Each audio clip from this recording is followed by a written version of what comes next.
Hello friends, আসসালামু আলাইকুম। Welcome to my channel. আমি সোনিয়া, আপনারা দেখছেন সোনিয়া রান্নাঘর। আর আজকের রেসিপি ব্রেড পিৎজা।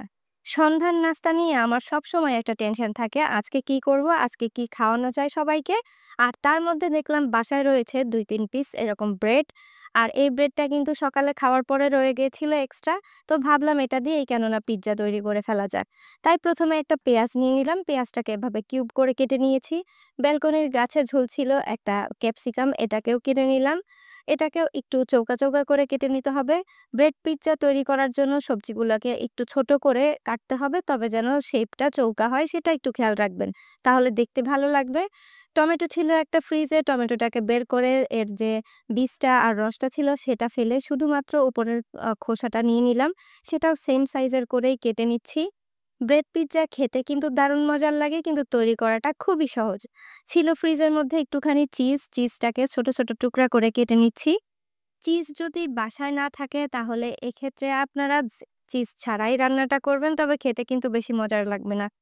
পিৎজা বানাবেন আর তার মধ্যে চিজ থাকবে না, তাহলে কিন্তু আসলেই টেস্ট পাবেন না। এরপর ২ টা ব্রেডের মধ্যে আমরা মাখন বা বাটার যেটাই বলেন সেটাই মেখে নিলাম, আর দিয়ে দিলাম উপর থেকে কিছুটা টমেটো সস। পিৎজা সস থাকলে তো কোনো কথাই নেই, তাহলে তো আরো বেশি মজার হবে। তবে আমার হাতের কাছে ছিল না, যেটা ছিল সেটা দিয়েই কিন্তু রেসিপিটা করা যায়। কোনো রকম ঝামেলাই হয় না। এরপর চিজ ছড়িয়ে দিচ্ছি উপর থেকে। তারপর দিয়ে দিচ্ছি ক্যাপসিকামগুলা।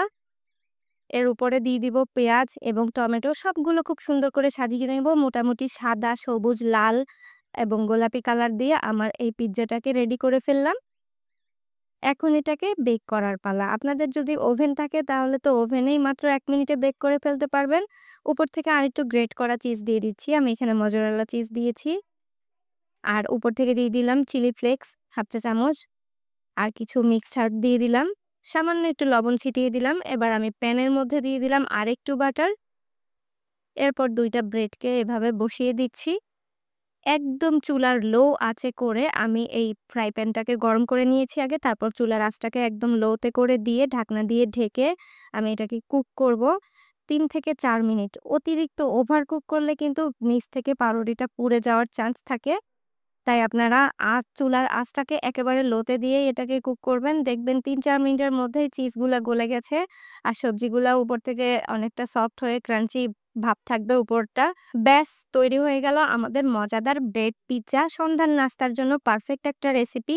যে কেউ তৈরি করে ফেলতে পারবেন। খুবই সহজ ছিল প্রসেসগুলো। নিশ্চয়ই আপনাদের ভালো লেগেছে। আর ভিডিওটি ভালো লাগলে অবশ্যই লাইক, কমেন্ট, শেয়ার করতে ভুলবেন না।